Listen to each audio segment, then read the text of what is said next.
Hello everyone, on this episode of Game Gear Games, a hedgehog called Sonic and a ninja named Ryu. Based on the original 16-bit Sega Genesis version of the game, Sonic the Hedgehog for the Game Gear was developed by Ancient and published by Sega for North America in 1991. Dr. Robotnik is turning animals into evil robots, and it's your job as Sonic to save them. As with most side-scrolling platforming games, you will get the standard 3 lives at the start, a jump ability, and some form of offensive attack. Sonic also has the capability to look up or down to view more of the current play area. Rings collected will give you an extra life after finding 100 of them, or will be auto-sacrificed, saving you from dying when you get hit by some enemies. Unlike the Genesis version, you cannot re-grab your dropped rings. Video monitors with extra lives and power-up items are spread around the stages, with an arrow monitor serving as a checkpoint for when you make fatal mistakes. As with most platforming games, you will adventure through jungle, water, and mechanical zones looking for Dr. Robotnik. The zones are divided into 3 stages. 2 of them are longer, more platform-like stage variations, with the third being just a short run and jump to the boss fight area. Even bonus stages have made it to this port. Controls range from very responsive when the frame rate is high, to heavy and delayed when the frame rate is low. It's a bad feeling to be mid-jump and a new object scrolls on screen, dragging down the frame rate while you're trying to land on a small, safe zone. The stage enemies are not too dangerous and can be easily avoided or defeated. The game's real challenge is mainly the platforming elements. While it does have a limited viewing area, the graphics are big, full of color, and nicely animated.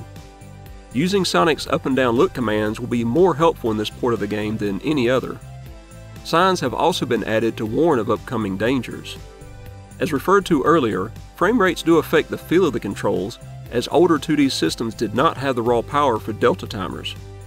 While it is normal for some slowdown to occur, we just felt that the slowdown in this version was happening a little too often.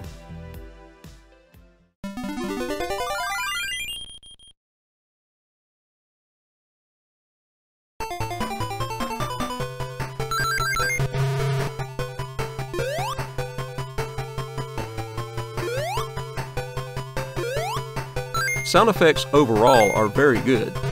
You get the classic Sega vocal intro on boot, and most of the sounds are close to the Genesis version that they are based on. Even some of the music made it into this game.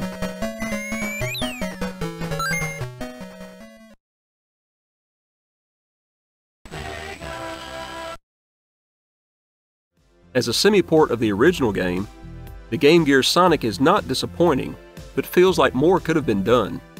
Perhaps if it was a full original game of its own, with a new world, a new set of villains, and a new story arc, then it might have turned more heads. We feel that Sonic the Hedgehog for the Sega Game Gear was more than just above average, and give it a 6 out of 10. Developed by Japan System House under license from Tecmo, and published by Sega in 1991 for the Game Gear, Ninja Gaiden is a fast-paced action game that follows the hero, Ryu, and his dragon sword across a standalone venture not related to any of the previous games. You play as Ryu, a ninja trusted with the protection of the ancient dragon sword.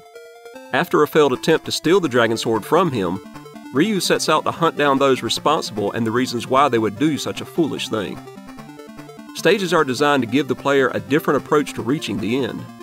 The Hills of Kyoto is just your standard run and jump stage with a basic boss fight at the end. The Kobe Harbor stage has you making precise jumps to avoid falling in the water while dodging ranged enemy attacks. Next is Hong Kong, and the first major change in gameplay, as you climb up the sides of a building, avoiding falling plants, birds, and random henchmen. The 4th stage has a boss fight first, then an obstacle course you must navigate through to the last boss. The main challenge of the game is the unknown patterns of enemies and boss fight attacks. But after a few attempts, they will be recognizable and much easier to avoid. The basic jump and attack controls make it to this title with a great response to button commands and snappy directional controls. Actions like side-to-side jumping and mid-air float attacks feel natural. The combo to use ninja magic has been changed to down and attack, making you duck while performing the action, which to us feels better than the older hold up and press attack combo. Visually, the game looks great. From the unique look of each stage's theme to the story arc cutscene, colors are used effectively. There are some occasional screen items that flicker during movement, but nothing game-breaking. And, best of all, there is no noticeable slowdown during fast-twitch gameplay.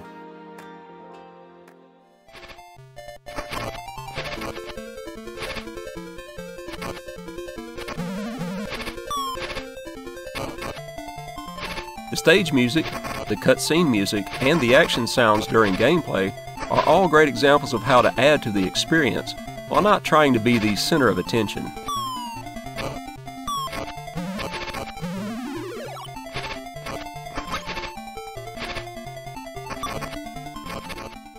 After a few playthroughs and some muscle memory development, Ninja Gaiden will be a fairly short play session. But it is one of the better games for the Game Gear system and a good game for the Ninja Gaiden series. We give it a 7 out of 10. If you like this video, please consider hitting the like button and subscribing to this channel. Until next time, stay animated. As with most, that's what's getting me right there is that beginning. As with, what the?